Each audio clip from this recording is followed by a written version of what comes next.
के बाद बेचारे पर कलंक लगाया कि वो सेधता है, तुम्हें तंग करता है, उसका ये करो तो वो तो लेने नहीं आता, उसको 500 कपड़े दो वो नहीं पहनता, किसको दो कि किसी को दे दो, चौराहे में रख देना, इतना दान पुण्य कर देना, नेक कर्म करवाना हो वैसे करो, अच्छी बात है, क्योंकि जैसा काम करोगे उसका नतीजा वैसा मिलेगा। अगर अच्छा करते हो अच्छा मिलेगा, दान पुण्य करते हो उसका अच्छा नतीजा है।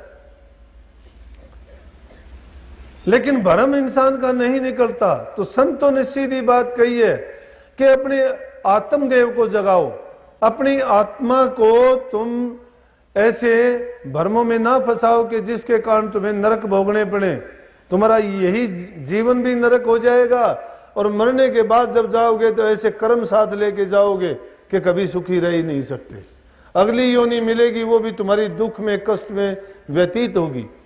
इसलिए जागृत हो जाओ, अज्ञान से जागो, सो नहीं। तो संतों ने उसके लिए कहा सूरत शब्द योग की साधना कर लो भाई, घर में बैठे रहो, कहीं जाने आने की जरूरत नहीं, जो बुरी आदतें हैं उनको छोड़ दो, अपने घर में रहो, कमा के खाओ, पर धन पर तिरिया से ने ना लगाओ। लेकिन हमारी नजर जब दूसरे की चीजों पर होती है तो लालच में जब हम गिरते हैं तो गिरते गिरते ऐसे गिरते हैं कि उसकी दलदल से कभी निकल नहीं पाते। जीवन आदमी का तभी सुखी होगा कि ये अपनी जो चीज है, जो मालिक ने इसको दिया है, उनसे संतुष्ट हो जाएगा। संतोष में जो सुख है वो किसी चीज में नहीं है। धनवंता सभी दुखी, निर्धन दुख का रूप, साध सुखी से जो कहे पाया भेद अनूप। धनवंत है वो दुखी है और निर्धन तो बेचारा दुख का रूप है ही, दुख का कारण ही निर्धनता है। लेकिन वो साध मस्त है, वो सुखी है। साध का मतलब ये ना समझना कोई मोटा फकीर साधु हो, भीख मांगते फिरते हैं वो तो, कि मुझे कम्बल दे दे, मुझे रोटी खिला दे, मुझे किराया दे दे, वो साधु थोड़े हैं, मांगते हैं, भिखारी हैं, कर्म के मारे हैं। वो साध वही है जो गुरु से नाम लेके उसकी साधना करता है, जो घर में रहते हुए अपने परिवार का पालन पोषण अच्छा करता है, जो नेक रास्ते पर चलता है, अच्छी शिक्षा देता है, नशे विषयों से बचा हुआ है, उसी का जीवन पवित्र है, सफल है। अगर और कुछ भी नहीं होगा ऐसा जीवन बिताने वाला, तो कम से कम ये जरूर है कि ये जीवन जीते जी भी सुखी है, और जब उसका शरीर पूरा हो जाएगा तो भी वो अच्छी योनि उसको मिलेगी। परंतु हम अपने बारे में कुछ कम ही सोचते हैं, दुनियादारी की बातों के बारे में ज्यादा सोचते हैं, अपने इस वक्त के बारे में कम सोचते हैं, आने वाली संतान के बारे में ज्यादा बनाने की सोचते हैं कि ऐसा हो जाएगा तो ताकि संतान दुख नहीं पाएगी, ये 4 कमरे बना दूंगा ताकि वो आराम से जी सकेगा, ये 3 लड़के हैं उनके 3 हिस्से अलग अलग बना दूंगा, पहले से ही अलग कर दिए मैंने, तुझे पता है कि उनका पटा लिख के आया, तीनों जिएंगे। जीव अपना अपना कर्म लेके आता है। अरे उस मालिक की मौज के अनुसार छोड़, जो उस मालिक ने रहो निचिंत करो मत चिंता, चौंच दे सो चिंत करेगो, पांव पसार पड़ो दिन सोवत पेट दियो सो पेट भरेगो, जीव जीते जल में थल में पुनः पाहन में पहुंचाए धरेगो, भूख ही भूख पुकारत है सुंदर कह तू तो भूख मरेगो। हम जैसा अपना ख्यालात करते हैं वैसा हमारा संसार बढ़ता चला जाता है। तुम्हारा ख्यालात ये है कि मैं भूखा मरूंगा, जरूर भूखे मरोगे। तुम अगर अपना ख्यालात रखते हो कि भाई मालिक देगा, उसको मालिक जरूर देगा, छप्पर फाड़ के देगा उसको, उसका विश्वास अटल है, पक्का है, टाइम जब होगा वो कभी किसी को भूखा नहीं सोने देता। तुम्हें सिर्फ अपनी चिंता है, उस मालिक को सबकी चिंता है। ये उसका खेल है। उस बहुत बड़ा जादूगर है, बहुत बड़ा सौदागर है वो सब बैठा राम रोके बैठ के सबका मुजरा ले, जैसी जिसकी चाकरी वैसा ही पढ़ दे, वो सबका मुजरा लेता है, रहता है, सबको देखता है, लेकिन जैसी जिसका काम होता है वो फल नतीजा उसको वैसा वो नहीं देता। इंसान अपने किए कर्म का फल पाता है, भुगतवाता है। ना वो दुख का देने वाला है, ना वो सुख का देने वाला है, इंसान अपने ही कर्म का फल पाने वाला है। तुम अपना बुरा कर्म करके करे कुसंग चावे कुशल तुलसी बड़ा अफसोस, महिमा घटी समुद्र की रावण बचा पड़ोस। ये कभी नहीं हो सकता कि आग के पेट बंबूल के पेट बो के और कोई सोचे कि मैं आम खा लूंगा, आम उसको कभी नहीं मिल सकते। तो संतों ने तो बड़ी चेतावनी दी जीव को, कहा कि अगत में मत ना बोवे सूड़, लागेंगी तेरे मत ना बोवे सूड़, तेरे जो तो को कांटा बोवे तू बो वाको फूल, तेरे तुझको फूल मिलेंगे वाको है त्रिशूल। जो तेरे लिए कांटा बोता है तू उनके लिए कांटा मत बो। कीचड़ से कीचड़ साफ नहीं होगा, गंदगी को साफ करने के लिए स्वच्छ जल की जरूरत है, पाप को मिटाने के लिए पुण्य की आवश्यकता है, झूठ को मिटाने के लिए सच्चाई की जरूरत है, बुराई को अगर खदेड़ना चाहते हो तो भलाई किए जाओ।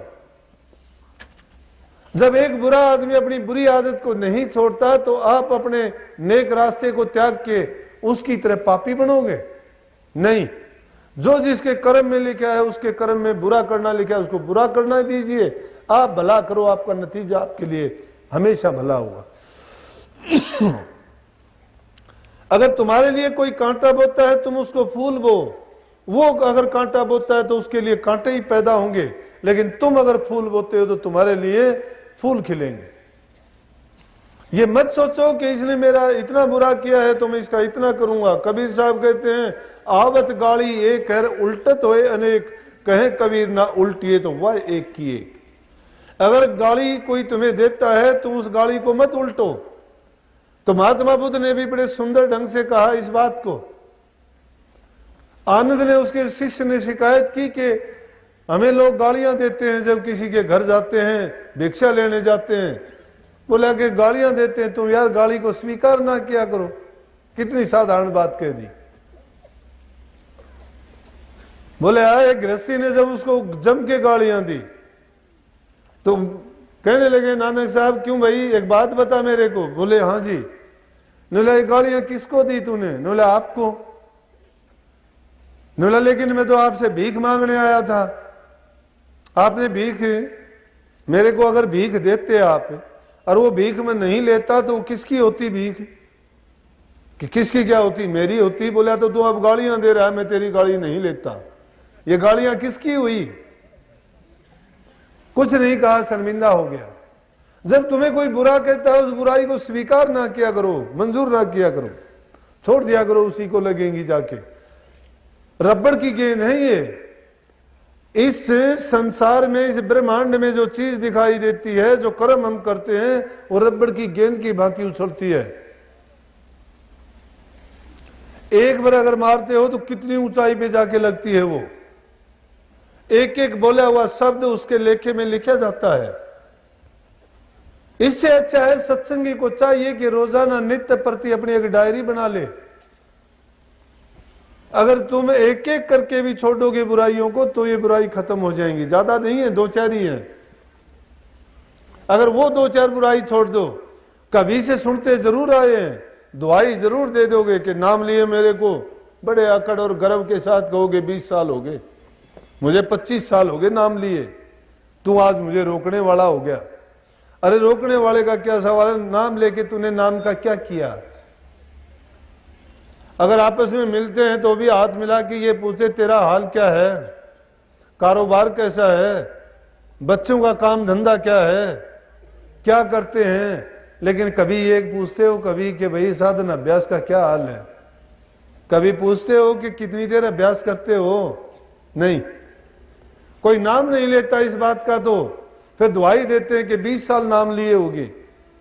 ना मन बदला, ना विचार बदले, ना कोई परिवर्तन आया तो नाम कहां गया तुम्हारा? अरे नाम तो ऐसा है कि अगर फसल आई, फसल के टाइम पर तुमने बीज डाल दिया जमीन में और बीज को सही खुराक, पानी और सही वातावरण नहीं मिला और वो बीज अगर पैदा नहीं हुआ तो मिट्टी में वो तो गल सड़ के खत्म हो गया। अगली साल आएगी तो तुम नया बीज ना डाले, अगर वो बीज डला हुआ है उसमें। जब तक किसी चीज की परवरिश नहीं की जाएगी तो नाम जो दिया गया नाम की कमाई करने के लिए, नाम नित्य प्रति के अगर तुम एक एक मिनट के लिए भी अभ्यास करो, एक एक मिनट के लिए। मैं तो क्या देखता हूं, कुछ दिन में सत्संगी कुछ दिखाई देते हैं, फिर उनको 2 शब्द गाने आ जाते, एक तारा लेके घर घर घूमना शुरू कर देते हैं कि बोले सत्संग करवा ले, सत्संग करवा ले। भाई क्या गरज है तुझे सत्संग करने की, तू क्या सत्संग करेगा?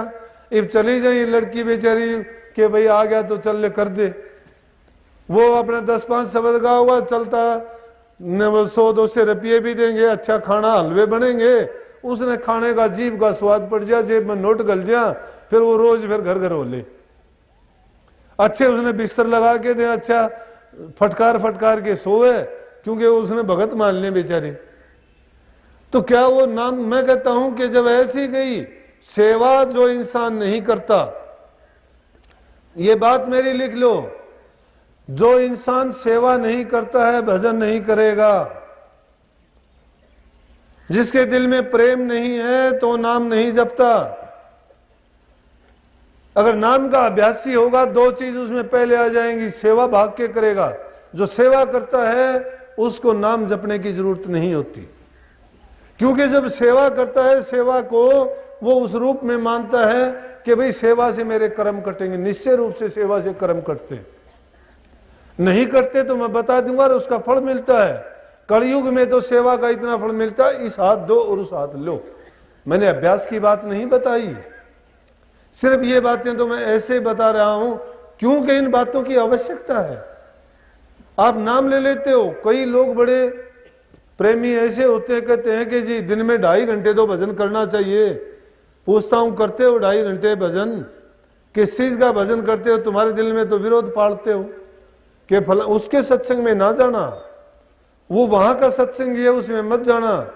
तो 2.5 घंटे जो तुमने भजन किया, उस भजन में तुम्हें ये बात बताई, तो उस शब्द को जाति का भेद है, उस शब्द को अलग अलग गुरुओं का भेद है। इसका मतलब अरे वो शब्द तो निर्लेप है, सब चीज से उठा हुआ है, उसकी जाति नहीं, लिंग नहीं, धर्म नहीं, उसका कोई किसी प्रकार का भरम नहीं है। वो तो एक ही अवस्था है, नहीं खालिक मखलूक ने खिलकत, करता कारण काज ने दिक्कत, राम रहीम करीम ने कैसो, कुछ नहीं कुछ नहीं कुछ नहीं था सो। जो तो क्या है वो? हैरत हैरत हैरत होई और हैरत रूप धरा तुम सोई। वो हैरत रूप है, ना वो कर्म के बंधन में है, ना वो किसी दायरे में आता है, ना वो सूक्ष्म है, ना वो विशाल है, ना वो जाहिर है और ना ही वो गुप्त है। वो है, हर जगह है, जिस रूप में मानते हो वही है। अभ्यासी क्या हो? वो नाम को समझते क्या हो? ग्रंथों में वो लिखा नहीं जाता, ग्रंथों में उसकी तरफ इशारा कर दिया गया, सिर्फ उसका अनुमान लिखा गया, प्रमाण नहीं है। प्रमाण तो इंसान जब अभ्यास करेगा, अधराणी, अधराणी ये नहीं है। जैसे नानक साहब ने भी अपने जो वचन थे, सत्संग थे, उनमें जगह जगह जाके जीवों को चेताया और फरमाया। और इसी प्रकार से घूमते घुमाते एक बार काबुल कंधार की तरफ निकल गए, और वहां काबुल कंधार में जब पहुंचे तो वहां दस्तगीर नाम का एक फकीर था, मुसलमान फकीर। तो उसका शिष्य भी वहां आके सत्संग को सुनने लगा। नानक साहब ने बात कही कि आसमानों के ऊपर आसमान है, लाखों आसमान है, कोई गिनती नहीं है आसमानों की। पातालों की कोई गिनती नहीं है, पातालों के नीचे पाताल है। वो दस्तगीर के शिष्य बोले कि हमें तो सिर्फ 7 आकाशों की बात बताई गई है। अब हम भी इन गिनतियों में पढ़ते हैं कि भाई 5 शब्द हैं, 5 शब्द धुनकारे धुनबाज हैं, क्यों किताबों में लिखे हुए पढ़ लिए, सुन लिए कि भाई 10 शब्द होते हैं, 5 शब्द होते हैं। भाई पहला घंटा बाजेगा, फिर शंख बाजेगा, बहुत बड़ी उसी दूसरे जीव को ऐसे समझाएंगे जैसे इसने सारे देख रखे हैं। अरे अभ्यास करते नहीं हो, मूर्ख हो, सुनी सुनाई बात, पढ़ी पढ़ाई बात, तुम अज्ञानी आदमी, और क्यों झूठ बोलते हो? अगर तुम अभ्यास करते तो तुम्हें ये बखान करने की जरूरत नहीं थी। जिससे पूछने गए उस घर का भेद वो तो गुम पाया, उसने बताया ही नहीं। कोई कहे हड़का कोई कहे भारी, जल की मासरी चढ़ी खजूरी, काहे रे बकवाद लाई हो जिन हरी पाई और तिन ही छिपाई हो। कि क्यों बकवास लगा रखी है कि जिसने उस हरि को पा लिया उसने तो छिपाया, उसने कभी नहीं कहा कि ये है वो है। तो उन्होंने भी, फकीरों ने क्या कहा, दस्तगीर के पास जाके कहने लगे, जी नानक साहब तो एक फकीर आए हैं कोई, नानक अपना नाम बताते हैं और कहते हैं कि सातवें आकाश से तो बहुत ऊपर हैं। वो कहने लगे कोई नुगरा आदमी है ये, तो अच्छा आदमी नहीं है कि सातवें आसमान के ऊपर भी आसमान बताता। बोला जी वो तो हजारों बताता है। बोला कि जाओ उसको पत्थर मारो, काफिर है वो। ये काफिरों का काम होता है जो झूठ बोलते हैं। हमारे ग्रंथ कहते हैं कि सातवें आकाश से ऊपर कोई आकाश नहीं है। वो गए जाके, क्या समझे फकीरों की मौज को। लेकिन आज के जमाने में ना कर बैठना ये बात है। ये तो टाइम टाइम की बात होती है। कलयुग में स्वामी दया बिचारी, प्रगट करके शब्द पुकारी, कलयुग कर्म धर्म नहीं कोई, नाम बिना उद्धार ना होई। कलयुग में उद्धार नाम के बिना नहीं होगा। ऐसी मौज अब नहीं है कि ये पड़पंचबाजी या ये खेल जीवों को दिखाया जाए। ये बाजीगर के खेल हैं और ये साधक की कमाई को लूट लेते हैं ऐसे खेल दिखाने। इसलिए संतों ने इस मौज को बंद कर दिया कि ये खेल नहीं दिखाना। इसमें जीव का अहित होता है, लुट जाता है, वो अपनी करनी से गिर जाता है। लेकिन नानक साहब पूर्ण पुरुष थे, उनको क्या फर्क पड़ता था। जब वो उनको गए उनके शिष्य पत्थर मारने के लिए, हाथ में पत्थर उठाया और हाथ उठाया तो नानक साहब ने एक दृष्टि भर के देखा, वो हाथ वहीं रुके। वो हाथ ना नीचे हो ना पत्थर छूटे। वो बेचारे वहां से ना हिल सकते ना वापिस जा सकते। उन्होंने लाख कोशिश करी, मुड़ के देखा, तुड़ के देखा, हाथ को हिलाने की कोशिश की, उस हाथ को ले जाए कहीं नहीं, पत्थर की मूर्त की भांति होगी।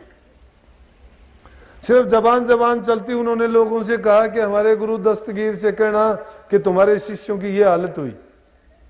वो गए भागे हुए और दस्तगीर पीर से जाके कहने लगे, पीर